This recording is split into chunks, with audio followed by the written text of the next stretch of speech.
الحمد لله نحمده ونستعينه ونستغفره ونؤمن به ونتوكل عليه ونعوذ بالله من شرور أنفسنا ومن سيئات أعمالنا من يهده الله فلا مضل له ومن يضلل فلا هادي له ونشهد أن لا إله إلا الله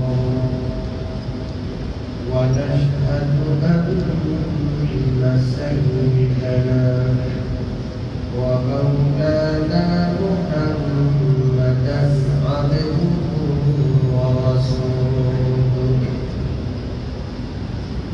أرسله إلى كافة الناس بشيرا ونذيرا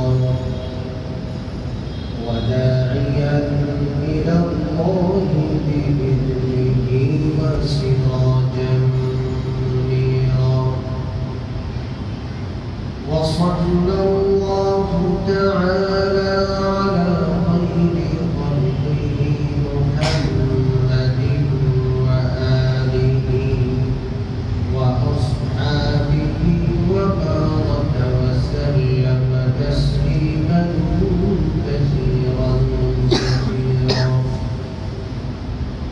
أما بعد فقد قال الله سبحانه وتعالى بعد أعوذ بالله من الشيطان الرجيم بسم الله الرحمن الرحيم سبحان الذي أسرى بعبده ليلا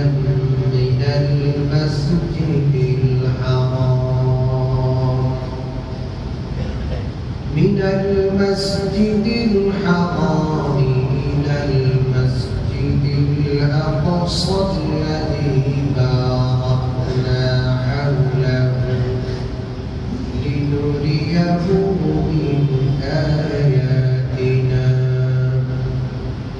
إنه هو السميع البصير وقال تعالى إن عدة الشهور عند الله 12 شهرا في كتاب الله يوم خلق السماوات والأرض منها 4 حرم ذلك الدين القيم فلا تظلموا فيهن أنفسكم وقاتلوا المشركين كافة كما يقاتلونكم كافة وكان عليه الصلاة والسلام إذا دخل رجب فكان يقول اللهم بارك لنا في رجب وشعبان وبلغنا رمضان أو كما قال عليه الصلاة والسلام درود شريف اللهم صل على محمد وعلى آل محمد كما صليت على إبراهيم وعلى آل إبراهيم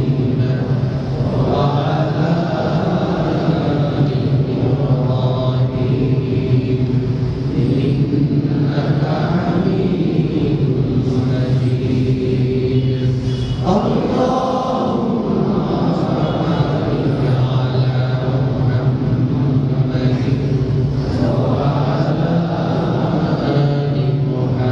محمد كما باركت على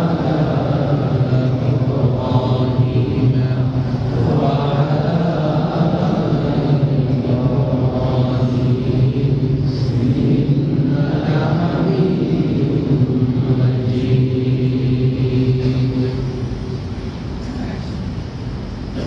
সম্মানিত উপস্থিতি, রজব মাসের আজকে 21তম তারিখ। এই জন্য আমাদের নির্দিষ্ট আলোচনা চলছিল যে বিষয়গুলো সম্পর্কে, ওগুলো মওকুফ রেখে পবিত্র রজব মাস এবং রজব মাসের তাৎপর্য, রজব মাসের করণীয় বর্জনীয় এবং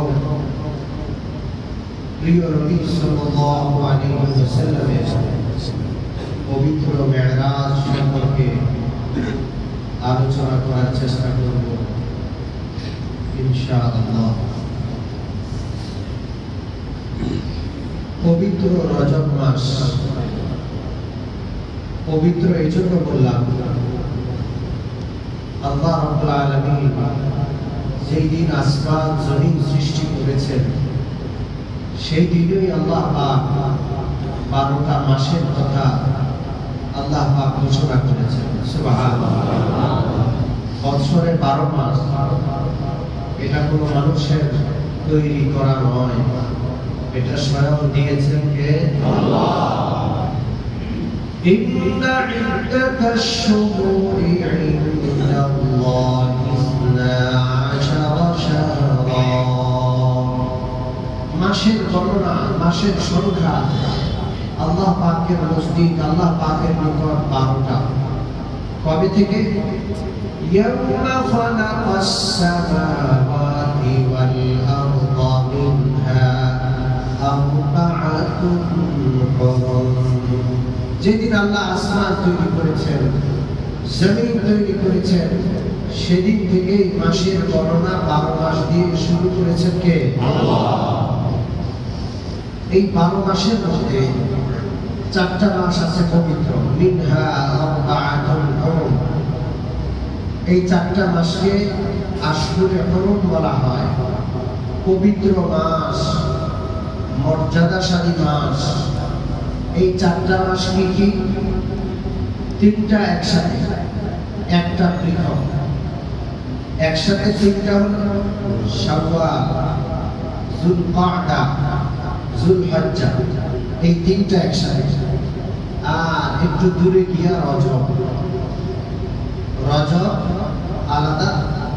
আর 3টা মাস একসাথে, শাওয়াল, যুলকাদ, যুলহজ্জা। এই 4টা মাসকে মর্যাদাশালী মাস, এটা মানুষের ঘোষণা না, তার ঘোষণা আল্লাহ। এই 4টা মাসকে আল্লাহ বিশেষ মর্যাদা দিয়েছেন, মহিমান্বিত করেছেন। এই 4 মাসে মারামারি, হানাহানি, যুদ্ধ বিগ্রহ, এটা ইসলাম এর আগে হারাম ছিল। জাহিলি যুগে, জাহেল অকবর তার যুগে জাহেল মানুষেরা বহু নিচে নেমে যাওয়া সত্ত্বেও এই 4টা মাসকে তারা সম্মান দিত। আল্লাহ পাকের হুকুম অনুযায়ী 4 মাসে তারা কোনো মারামারি, হানাহানি, ঝগড়া ঝাঁটি করত না। ইসলামের মধ্যে প্রথম অবস্থায় এই বিধান বলবৎ ছিল যে কোনো মারামারি নাই, যুদ্ধ নাই, ঝগড়া বিবাদ নাই। পরবর্তীতে ইসলাম প্রয়োজনে জিহাদের অনুমতি 4 মাসও দান করেছে, কিন্তু ওই মর্যাদা আগের মতো রয়ে গেছে 4 মাসে। এই 4 মাসের মর্যাদা কি হিসাবে আমরা রক্ষা করব? এই 4টা মাসে বেশি বেশি আল্লাহর ইবাদত করুন। এই 4টা মাসে আল্লাহ পাকের নাফরমানির মাত্রা একেবারে শূন্যের কোঠায় নিয়ে আসবে। কেমন? নাফরমানি সব সময় নাফরমানি, অন্যায় সব মাসে সব দিনে অন্যায়, কিন্তু এই 4 মাসে অন্যায়ের মাত্রাটা, অন্যায়ের অপরাধটা বেড়ে যায়। যেমন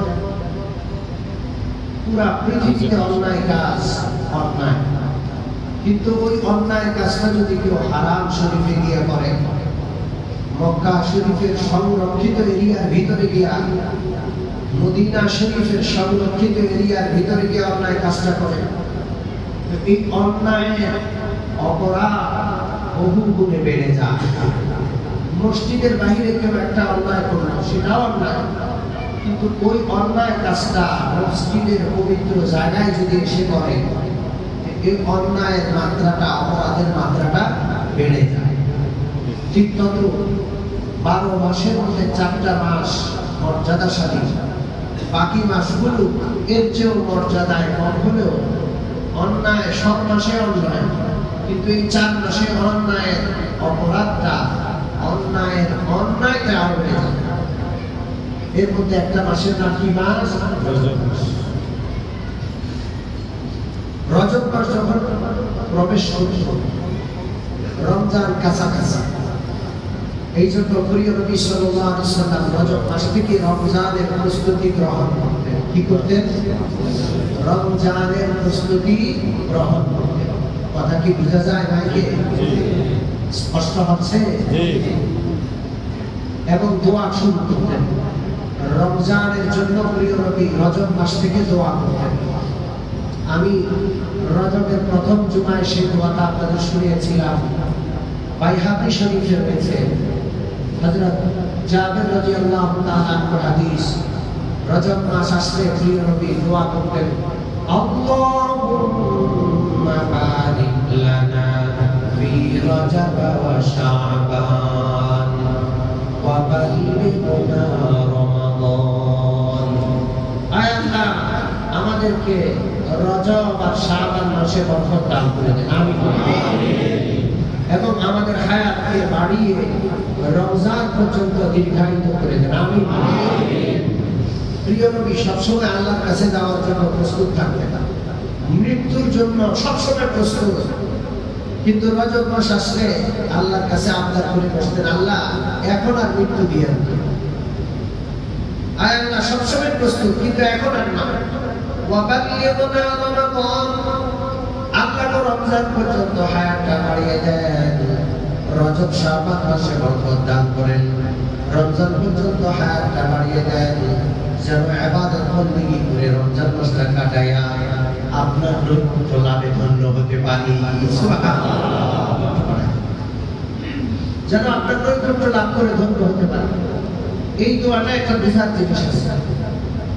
নবীজি দোয়া করেছেন, আল্লাহ রজব শাবান মাসে বরকত দান করেন। কিসের বরকত? রুজির বরকত, ব্যবসা বাণিজ্যের বরকত, কামাই রোজগারের বরকত।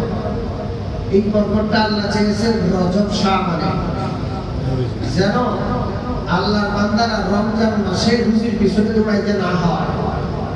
কথা কি বুঝে আসছে? আফসোস, রমজান মাস কিন্তু ব্যবসার মাস ছিল না। রমজান মাস ছিল ইবাদতের মাস। আমাদের ব্যবসায়ী ভাইরা এবং আমরা যারা ঈদের জন্য পাগল হয়ে যায়, রোজা বাদ দিয়ে ঈদের কেনাকাটার জন্য রোজা বাদ, নিউ মার্কেট এবং তার আশেপাশের মার্কেট তরুণ এলাকায় অবাধে রোজার মাসে খানা পিনা চলে। ঈদ করবে, রোজার দরকার। যারা রোজা রাখে না ওদের কি ঈদ আছে? এই জন্য আল্লাহ পাক নবীর মাধ্যমে দোয়া করেছেন, আল্লাহ আমাদেরকে কামাই রোজগারের বরকত রজব শাবানে দিয়ে দেন, যেন রমজানে ব্যবসার পিছনে বেশি দৌড়াইতে না হয়, রমজানে যেন ইতিকাফ করতে পারি, রমজানে যেন জামাতের সাথে খতমে তারাবি করতে পারি, রমজানে যেন বেশি বেশি অন্য মাসের তুলনায় আরো বেশি ইবাদত করতে পারি, আমিন। এখন থেকে ব্যবসা বাণিজ্য গোছানোর চেষ্টা করি, এখনই মেহনত করে টাকা পয়সা কামাই, যেন রমজানে বেশি পিছনে না, টাকার পিছনে দৌড়তে না হয়। আল্লাহ তৌফিক দান। আল্লাহ পাক প্রিয় নবীর দোয়া কবুল করেছিলেন। এই জন্য প্রিয় নবীর ইন্তেকাল রজব, শাবান, রমজান মাসে হয় নাই। প্রিয় নবীর ইন্তেকাল হয়েছিল রবিউল আউয়াল মাসে। কোন মাসে? আল্লাহ। তা আমরাও দোয়া করব, এই দোয়াটা বেশি বেশি করব, আগামী 2 মাসেও এই দোয়াটা বেশি বেশি করব, সকলেই মুখস্থ করব। একটু আমার সাথে বলেন, আল্লাহুম্মা বারিক লানা ফি রজব ওয়া শাবান ওয়া বাল্লিগনা রমাদান। আয় আল্লাহ, রজব শাবানে বরকত দান করুন, রমজান পর্যন্ত হায়াতটা দীর্ঘায়িত করে দিন। আমিন। যারা কোন কারণে আরবি পারবো না, বাংলাতেও পড়বো, আল্লাহ তৌফিক দান করেন। রজব মাসে কি ইবাদত করতে হয়? রজব মাসে গুনাহ থেকে বাঁচতে হয়, গুনাহ থেকে বাঁচতে হয়। এটা মর্যাদাশালী মাস। অন্য মাসে অপরাধ করা আর এই মাসে অপরাধ করা ভিন্ন। এই মাসে অপরাধের মাত্রা বেড়ে যায়, এই জন্য গুনাহ থেকে বাঁচবো। আল্লাহ তৌফিক দান করেন। এই মাসের বিশেষ কোনো আমল নাই, এই মাসের বিশেষ কোনো আমল নাই যে এই মাসে করতে হবে সে আমল। আফসোস, এই মাস আসলে একটা জিনিস নজরে পড়ে, সেটা হলো উরুস বেড়ে যায়। উরুস বুঝেন? জি।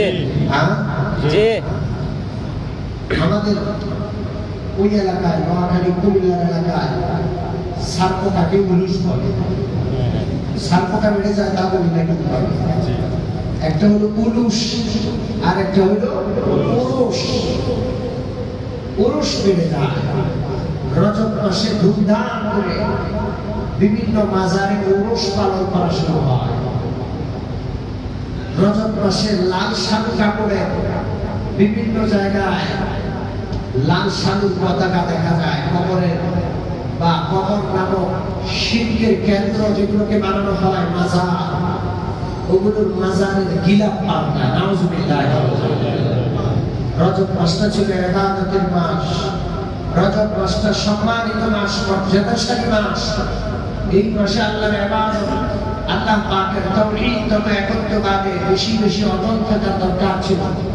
সেটা না করে রজব মাসে শিরকের উৎসব শুরু করেছি আমরা, ঠিক না? মনে রাখতে হবে, উরুস হারাম। উরুস শব্দের অর্থ কি? এটা ফার্সি শব্দ, আইন রা সিন, উরুস। উরুস শব্দের অর্থ বাসর। বাসর বুঝেন? বিবাহিতরা বুঝেন? বাসর রাতকে উরুস বলা হয়। তো কবরে কিসের বাসর? মনে রাখতে হবে, কবরের সাথে উরুসের কি সম্পর্ক? কারা এটা শুরু করবে? কবরে কোন প্রকারের, কবরকে কেন্দ্র করে কোন প্রকারের অনুষ্ঠান সম্পূর্ণ হারাম, সম্পূর্ণ হারাম। প্রিয় নবীর ইন্তেকালের 5 দিন আগে, বেশি না, কয়দিন? 5 দিন আগে প্রিয় নবী ইরশাদ করলেন, লানাল্লাহু ইয়াহুদা ওয়ান নাসারা ইত্তাখাযু কুবুর আনবিয়াইহিম মাসাজিদা। বিশ্বনবী বলেন, আল্লাহ রাব্বুল আলামিন ইহুদ এবং খ্রিস্টানদের উপর লানত করেন। এদের উপর আল্লাহ গজব, আল্লাহ লানত করুন। এরা এদের নবীদের, এদের আনবিয়াদের কবরকে বিশাল আকারে মসজিদ বানাইছে। নবীদের কবরের সাথে মসজিদ, নবীদের কবরকে মসজিদ বানিয়েছে। ওলি আল্লাহদের কবরকে এরা বিশাল বড় উরুসের জায়গা বানিয়েছে। প্রিয় নবীর লানত করেছে এবং ওসিল করে দিয়েছেন, ইন্নী আনহাকুম আনহা লা তাজালু কবরি মসজিদা। প্রিয় নবী বলেন, আমি তোমাদেরকে নিষেধ করছি, তোমরা ইহুদি খ্রিস্টানদের মতো আকাম করো না, আমার কবরকে সিজদার জায়গা বানায়ো না, কোন উৎসবের জায়গা আমার কবরকে বানায়ো না। যদি উরুস জায়েজ হয় সবচেয়ে বড়ভাবে ওরস পালন করা হইতো, ব্যাপকভাবে ওরস পালন করত বিশ্ব নবীর কবরে। ঠিক কি ঠিক? আপনারা বলেন মদিনা শরীফে কোনো ওরস হয় না? বিশ্ব নবীর কবরে কোনো ওরস হয় না? আল্লাহ সবচেয়ে বড় ওলি হলেন হযরত আবু বকর সিদ্দিক, হযরত ওমর ফারুক, ওসমান ইবনে আলী মুর্তাজা। এই সাহাবীদের চেয়ে বড় আল্লাহর ওলি পৃথিবীতে আর নাই। ইনাদের কবরে কোনো ওরস হয় না। আল্লাহু আকবার। এই ওরসকে কেন্দ্র করে কত আকাম কুকাম হয়, ঢোল তবলা বাজানো হয়, কাওয়ালি গাওয়া হয়, নারী পুরুষের অবাধ মেলামেশা হয়, গাঁজার আসর বসে। কিসের আসর? গাঁজার আসর বসে। বিশাল বড় বড় আসর, গাঁজার টান দেয় কি ধোঁয়ায়, গাঁজার আসরের ধোঁয়ায় পুরুষ যেখানে হয় তার কয়েক মাইল এলাকা ব্যাপী শুধু গাঁজার গন্ধে সারা আকাশ বাতাস দূষিত হয়ে যায়। ঠিক ঠিক? এই জন্য রজব মাসকে কেন্দ্র করে এই সমস্ত কাজগুলো হয়, এগুলো থেকে বিরত থাকতে হবে। রাজি আছি? আপনাদেরকে একটা স্পষ্ট কথা বলি, কবরের সাথে মসজিদের সাথে কোনো সম্পর্ক নেই। কবর হবে ভিন্ন জায়গায়। এখানে পুরান ঢাকায় বহু মসজিদে কবর আছে। আল্লাহ পাক আমাদের এই মসজিদকে পবিত্র করেছেন, আলহামদুলিল্লাহ। যারা এতে ভূমিকা রেখেছেন আমরা দোয়া করি আল্লাহ পাক যেন কাল হাসরের ময়দানে উসিলায় তাদেরকে জান্নাতুল ফেরদাউস দান করেন। আমিন। অনেক মসজিদ এখন রয়ে গেছে। আমি আজিমপুরে এক মসজিদে একদিন নামাজ পড়তে ঢুকলাম, দেখলাম মসজিদের ঠিক মধ্যখানে কবর। কবরের সামনেও মানুষ নামাজ পড়ছে, কবরের পিছনে কবরকে সিজদা করে নামাজ পড়ছে। আল্লাহ, কবরের সাথে মসজিদের কোনো সম্পর্ক নাই। বিশ্বনবী নিষেধ করেছেন কবর যেন মসজিদে দেওয়া না হয়, মসজিদকে যেন কবরস্থান বানানো না হয়। যদি কোনো কবর মসজিদে কোনো কারণে দেওয়া হয়েছে বুঝে নাই, অথবা মসজিদ সম্প্রসারণের কারণে কবরটা মসজিদের ভিতরে পড়ে গেছে, তাহলে পাক্কা মাসলা, যেটা একেবারে পরিষ্কার কথা, সেটা হলো সেই কবর সেখান থেকে সরিয়ে ফেলতে হবে। এলাকাবাসীর দায়িত্ব, এলাকার গণ্যমান্য ব্যক্তিবর্গের দায়িত্ব। তারা যদি এই দায়িত্ব পালনে অবহেলা করে আর মানুষ মসজিদের ভিতরে তাওহীদের কেন্দ্র নামাজের জায়গায় আসা মানুষ কবরকে সিজদা করে, দায়িত্ব তাদের বহন করতে হবে। ঠিক কিনা? আফসোস, বাংলাদেশে এমন কবর আছে যে কবরকে তাওয়াফ করা হয়। কি করা হয়? তাওয়াফ করা হয়। বলে যে মক্কা মদিনায় যাওয়ার দরকার নাই, সেগুলো ওয়াহাবিদের দখলে। এখানে কবর আছে, এখানে তাওয়াফ করলেই চলবে, এখানে তাওয়াফ করলে হজ আদায় হয়ে যাবে। এমন কবর বাংলাদেশে আছে। আফসোস, তাওয়াফ ছিল কাবা ঘরের হক, কাবা ঘরের অধিকার। একমাত্র কাবা ঘরকে আল্লাহ পাকের রাজা খুশির জন্য, রাজামন্দির জন্য তাওয়াফ করা, এটা ছিল নিয়ম। সেই কাবা ঘরকে বাদ দিয়ে কবরকে তাওয়াফ করা হচ্ছে, কবরকে চুমু দেওয়া হচ্ছে। চুমু দেওয়া ছিল একমাত্র হাজরে আসওয়াদের হক। পৃথিবীর কোন জায়গায় চুমু দেওয়ার অধিকার কারো নাই। হাজরে আসওয়াদ পাথরকে সম্মান করে চুমু দিয়েছেন প্রিয় নবী। আমরাও প্রিয় নবীর অনুকরণে দেই। আজকাল কবরকেও চুমু দেওয়া হচ্ছে। ঠিক কি ঠিক না? বরকতের পানি ছিল একমাত্র জমজম পানি, বরকতের পানি ছিল একমাত্র জমজম কূপের পানি, মহা পবিত্র পানি। সেই পবিত্র পানি দাঁড়িয়ে বরকতের জন্য পান করা হয়। আর আমাদের দেশের কিছু অজ্ঞ মানুষ জমজম বাদ দিয়ে কবর ধোয়া পানি পান করে, ল্যাংটা পিলকে গোসল দিয়া গোসল শরীফের পানি পান করে। নাপাক পানি, ল্যাংটা পিলকে গোসল দেওয়ার পানি বোতলে ভরে কাড়াকাড়ি করে বরকতের জন্য নিয়ে আসে। জমজম বাদ দিয়ে ল্যাংটা পিলে মাজারের নাপাক পানি পান করা শুরু করেছে। গিলাপ দেওয়া, এটা ছিল কাবা ঘরের হক। পৃথিবীর কোন ঘরকে গিলাপ দিয়ে সাজানো যায় না, একমাত্র আল্লাহ পাকের মহা পবিত্র ঘর কাবা ঘরকে গিলাপ দিয়ে সাজানো, এটা কাবা ঘরের একমাত্র অধিকার। কাবা ঘরকে গিলাপ দিয়ে সাজানো ছাড়া অন্য কোন ঘরকে গিলাপ দিয়ে সাজানো যায় না।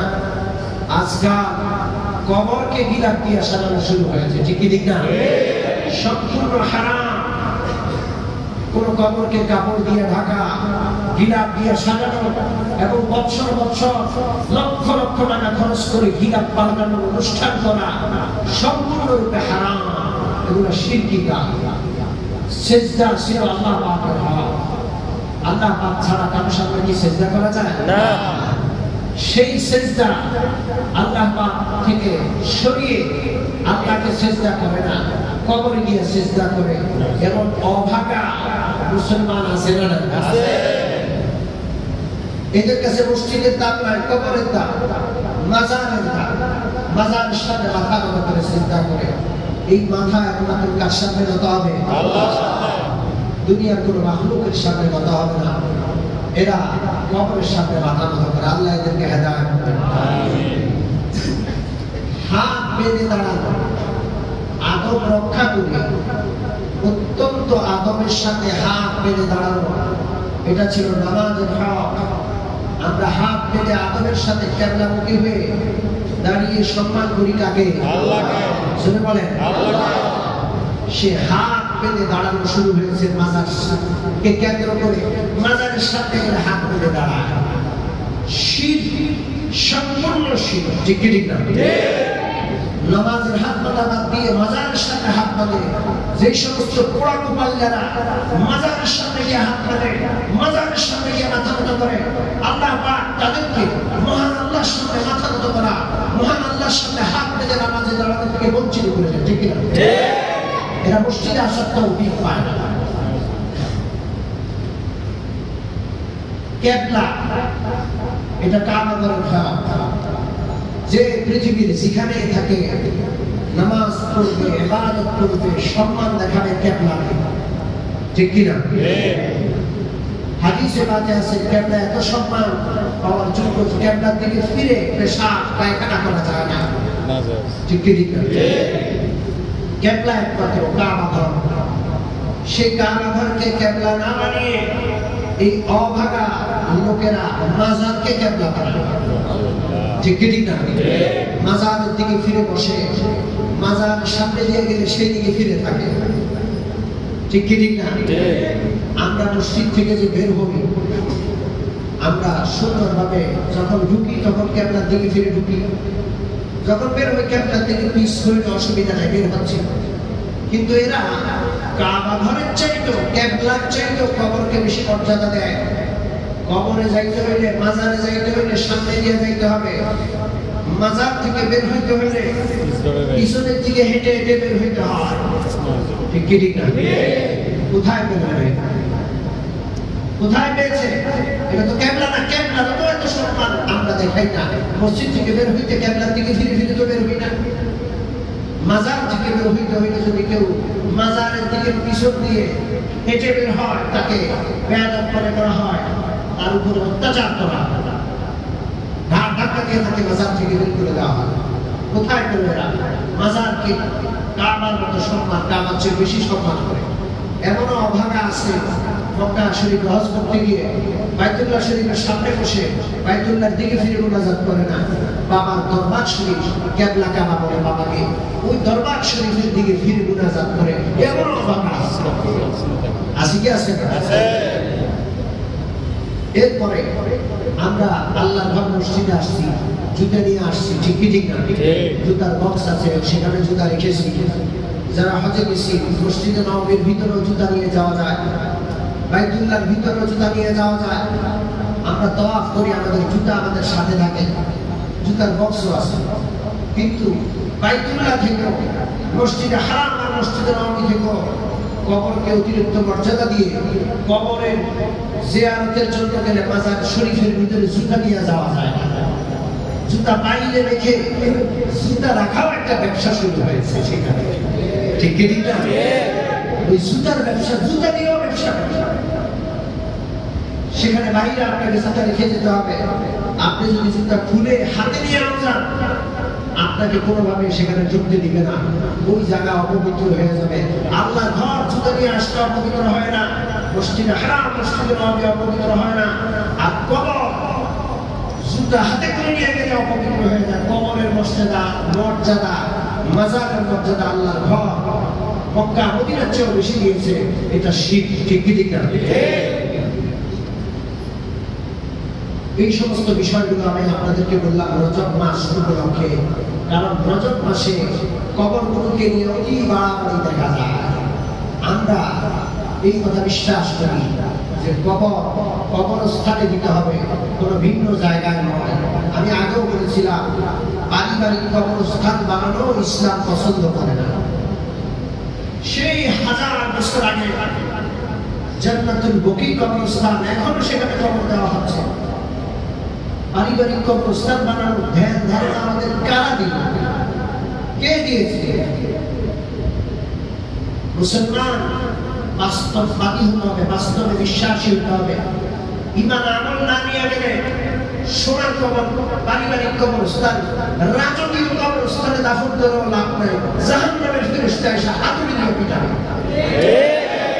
আর ঈমান আমল যদি নিয়ে যায়, আজিমপুরের কবরস্থানে যদি কবর দেওয়া হয়, কবরের চিহ্ন হারিয়ে গেছে, কোন জায়গা দিয়ে কবর দিছে তালাশ করেও পাওয়া যায় না, কোনো অসুবিধা নাই। ঈমান আমল যদি থাকে, এই লোকটার কবরকে আল্লাহ জান্নাত বানিয়ে দিবে। ঠিক আছে? এই জন্য বাস্তববাদী হতে হবে। পারিবারিক কবরস্থান বানানো ঠিক না, এটাতে আমরা উদ্বুদ্ধ করি না। প্রত্যেকটা লোক যদি এক একটা কবরের জায়গা দখল করে, দুনিয়ায় জিন্দা মানুষ বসবাস করার আর জায়গা থাকে না। ঠিক ঠিক না? এই আজিমপুর কবরস্থান সহ সারা ঢাকা শহর এখন কবরস্থানে পরিণত হয়ে গেছে। জিন্দা মানুষ থাকার জায়গা নাই। আজিমপুর কবরস্থানে লাখ লাখ টাকা খরচ করে ধনী মানুষেরা কবরের জায়গা কিনে কবর দেয়। ঠিক না? এখন সবাই কবরের জায়গা সব কিনে কবর দিয়ে ফেলছে। এখন নতুন করে কবর দেওয়ার জায়গা নাই। গরিব মানুষের জন্য এশিয়া মহাদেশের সবচেয়ে বড় কবরস্থান এই বেড়িবাঁধের পাশে। এই এত বড় কবরস্থান করার প্রয়োজন ছিল না।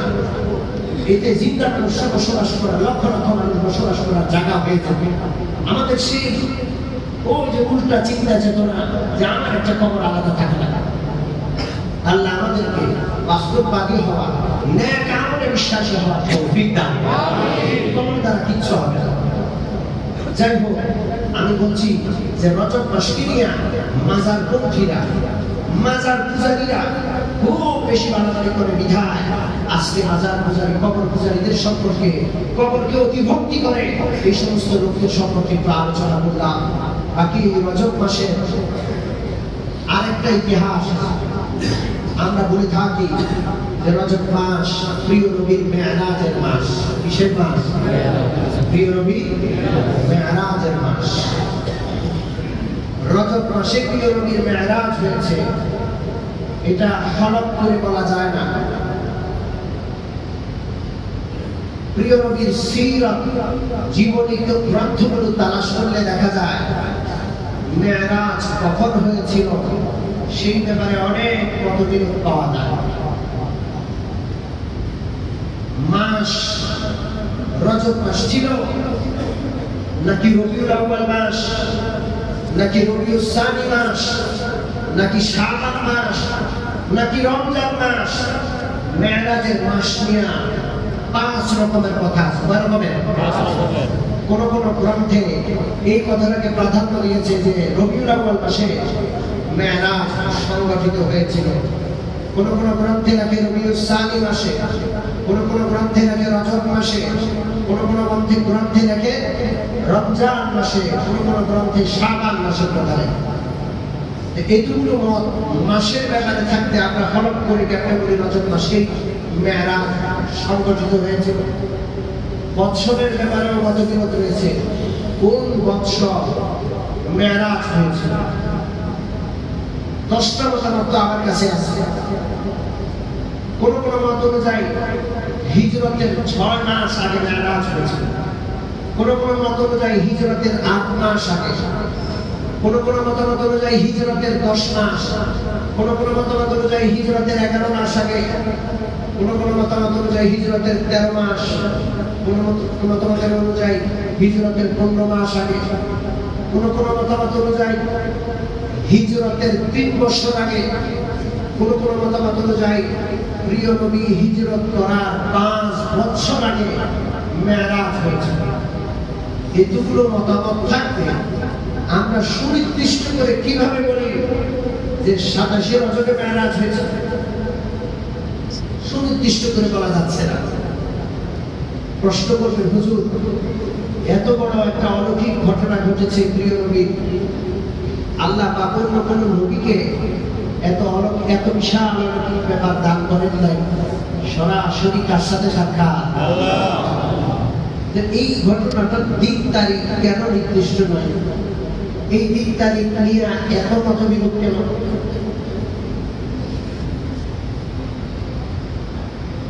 এর জবাব হলো, সেই যুগে কোন ঘটনা ঘটলে সেই ঘটনাটাকে দিন তারিখ সহ লিপিবদ্ধ করার প্রয়োজনীয়তা তারা অনুভব করতেন না।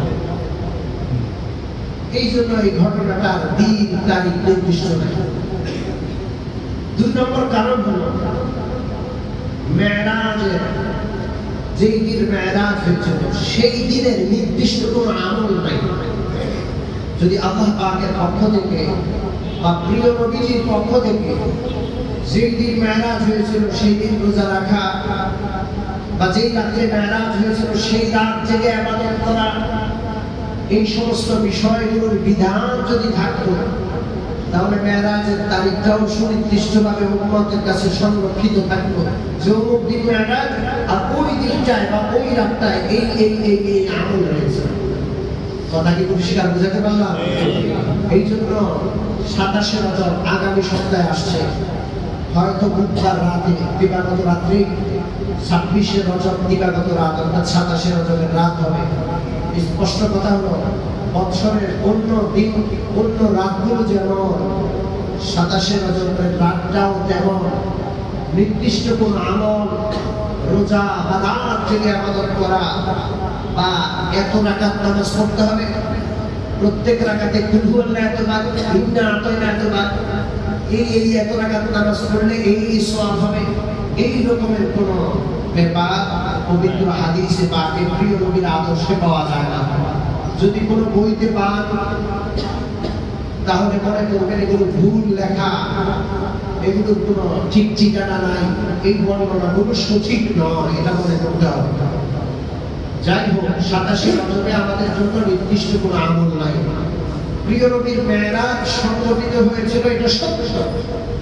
এটার ব্যাপারে কেউ সন্দেহ করলে তার ঈমান থাকবে না। কিন্তু কবে কোন তারিখে হয়েছিল সেটা সুনির্দিষ্ট করে বলা যায় না। এবং ওই দিন যেই দিন এই ঘটনা সংঘটিত হয়েছিল সেই দিনের কোনো আমল নয়। আল্লাহ পাক তৌফিক দিলে আগামী সপ্তাহ থেকে আমরা মেরাজ সম্পর্কে ইনশাআল্লাহ ধারাবাহিকভাবে আলোচনা করব। আল্লাহ পাক আমাদের সকলকে আজকে যে ব্যাপারগুলো আলোচনা হলো মনে রাখা, আমল করার তৌফিক দান করেন। وآخر دعوانا الحمد لله رب العالمين وصلى الله تعالى على